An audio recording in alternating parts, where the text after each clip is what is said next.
बरीच माझ्याकडे young patient येतात किंवा मराठीयल पेशंट येतात की म्हणजे ज्यांचं लग्न झालेलं नसतं आणि त्यांना आता लग्नाच्या उंबरठ्यावर आल्यानंतर ते माझ्या क्लिनिकला येतात आणि मला एक प्रश्न नक्की विचारतात की डॉक्टर साहेब, माझं इंद्रिय खूप लहान आहे आणि त्याच्यामुळे मी आता लग्न करावं का नाही करावं, म्हणजे लग्नाला सामोरं जायची त्यांच्यामध्ये एक अँझायटी असते, भीती असते किंवा दडपण असतं. आणि तेव्हा माझ्या क्लिनिकमध्ये येतात ते एक छोटासा प्रश्न विचारतात, डॉक्टर साहेब, खरोखर इतक्या छोट्या लिंगाने मी माझ्या पार्टनरला सॅटिस्फॅक्शन देऊ शकतो का नाही देऊ शकत. ही चांगली गोष्ट आहे की लग्नाच्या अगोदरच तो आपल्या पार्टनरबद्दल खूप कॉन्शियस आहे, त्या पार्टनरची त्याला काळजी आहे, कारण त्याला वैवाहिक आयुष्यामध्ये त्याला त्याच्या पार्टनरला सुख द्यायचं आहे.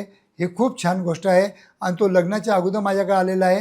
हे पण म्हणजे खूप चांगली गोष्ट आहे की त्याच्यावर मी काही त्याला उपचार सजेस्ट करू शकतो. तर मित्रांनो, काही काळजी करू नका. काही माझ्याकडे असे पण पेशंट येतात की लहान लिंग असल्यामुळे ते लग्नच करत नाहीत किंवा सुसाईड करण्याचा पण प्रयत्न करतात. तर असं न करता तुम्ही जर प्रॉपर क्वालिफाईड सेक्सॉलॉजिस्टकडून जर चांगलं मार्गदर्शन करून घेतलं, चांगले उपचार करून घेतले, तर हा प्रॉब्लेम जो आहे तुमचा नक्कीच आम्ही चांगल्या प्रकारे सॉल्व्ह करू शकतो.